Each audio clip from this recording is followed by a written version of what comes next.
अस्सलाम वालेकुम। आज मैं आपके साथ बहुत ही मज़ेदार सी निहारी की रेसिपी शेयर कर रही हूँ। हर किसी की निहारी बनाने का अपना स्टाइल है, लेकिन यकीन मानिए इस तरीके से आप बनाएं, आपकी निहारी वारिस निहारी से भी अच्छी बनेगी इंशाल्लाह। मैं आज मटन निहारी बना रही हूँ। इंशाल्लाह बीफ निहारी की भी आपके साथ जल्द रेसिपी शेयर करूँगी। निहारी में सिर्फ गोश्त की स्मेल नहीं आनी चाहिए और बहुत ज़्यादा सॉफ्ट होना चाहिए, और जो इसकी ग्रेवी है ना बहुत ज़्यादा थिक हो और ना बहुत ज़्यादा पतली हो। इसमें जो कि आटा डलता है तो सारी तरी ख़त्म हो जाती है, इसीलिए तरी हम पहले ही निकाल के साइड पे रख लेंगे, फिर जब हम सर्व करेंगे तो वो फिर हम ऊपर से डाल देंगे। गोश्त बहुत अच्छी तरह से गला हुआ होना चाहिए, तभी निहारी का मज़ा आता है।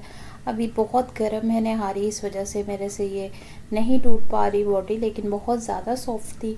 तो चले बनाना शुरू करते हैं। मैंने यहाँ पे 2 अदद प्याज लिए हैं, उनको मैंने बारीक काट लिया है और इसको मैं डीप फ्राई कर लूँगी। मीडियम फ्लेम पे हम प्याज को फ्राई करेंगे ताकि जले ना प्याज, और अंदर से वो फिर अगर कच्चे होंगे तो वो फिर सॉफ्ट रह जाएंगे।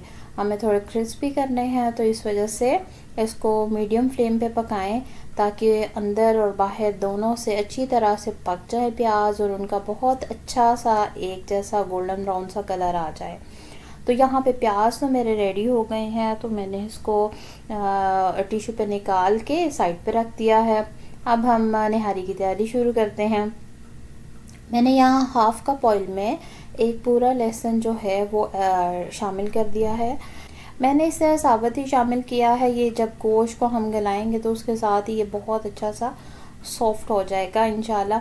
तो साथ ही मैंने इसमें 1 केजी गोश्त डाला है। गोश्त में हड्डी वाला गोश्त होना ज़रूरी है, तो वो मैं मिक्स हो उसमें, ताकि बहुत अच्छा सा निहारी का टेस्ट बने।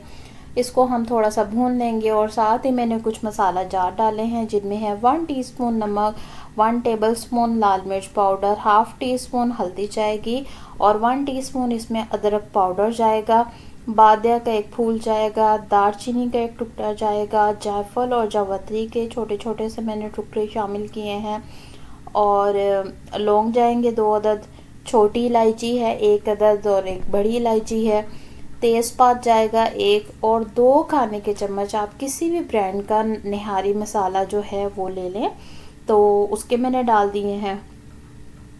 और फिर हम इसको थोड़ा सा गोश्त को, कच्चे गोश्त को ही भून लेंगे। तो फिर मैंने इसके अंदर 1 जग तकरीबन पानी डाल के इसको 18 मिनट के लिए प्रेशर लगा दिया। 18 से 20 मिनट लगाएंगे ताकि बहुत ही अच्छा सॉफ्ट हो जाए हमारा गोश्त जो है। और यहाँ पे अब बहुत अच्छी तरह से गोश्त गल चुका है, तो मैंने इसको एक बड़े पतीले में डाल के थोड़ा सा ऑयल डाला था 2-3 चम्मच, और उसके अंदर मैंने इसको मज़ीद थोड़ा सा भून लिया। और ये जो लहसुन है इसको भी मैं थोड़ा सा चम्मच से ही मसल दूँगी, और ये ताकि गोश्त की स्मेल ना आए। मैंने पहले भी थोड़ा भुना, अभी दोबारा भूनने का यही मकसद है। और जो गोश्त की यखनी और शोरबा सा था वो मैंने एक अलग से बाउल में निकाल लिया था, और उसके ऊपर से मैंने सारा ऑयल जो है वो एक साइड पे कर लिया है। अब यहाँ पे मैंने 2 ग्लास तकरीबन पानी इसमें शामिल किया है, और जो बाउल में निकाला था शोरबा वो भी मैंने इसमें डाल दिया है। अब एक तकरीबन प्याज जो है फ्राई की हुई वो मैं शामिल कर रही हूँ, एक जो है वो गार्निशिंग के लिए, और सर्व जब हम करेंगे तो साथ रखेंगे उसके लिए मैंने रहने दी है। और यहाँ पे मैंने इसको हाथों से ही मसल के प्याज को और इसमें डाल दिया। इसका जो आखिर में डालते हैं ना फ्राई किया हुआ प्याज, उससे बहुत अच्छा जायका इसका बनेगा इंशाल्लाह। और फिर मैंने यहाँ पे पहले 3 टेबलस्पून आटा लिया था, तो उसको मैं पानी में अच्छी तरह से घोल के तो मैंने छन्नी की मदद से इसको छान के अच्छी तरह से फिर शामिल किया है। साथ साथ चम्मच चलाते जाएं ताकि गुठलियाँ ना बने, और आग जो है वो तेज़ ही रखेंगे हम।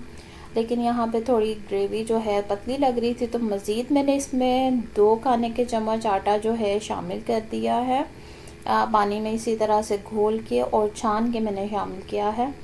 तो इसको हम 5 से 7 मिनट के लिए मज़ीद पकाएंगे ताकि आटे का जो कच्चापन है वो ख़त्म हो जाए।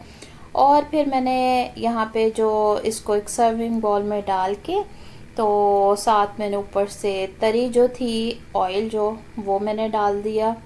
बहुत ही मज़ेदार सी निहारी ये हमारी रेडी है। इसको फिर आप हरी मिर्च, बारीक कटा हुआ अदरक, फ्राई की हुई प्याज और लीमू के साथ सर्व करें। साथ नान या तंदूरी रोटी हो तो क्या ही बात है।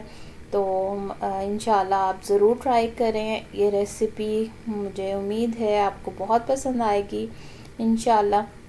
अगली वीडियो तक के लिए मुझे दीजिए इजाज़त। अल्लाह हाफ़िज़।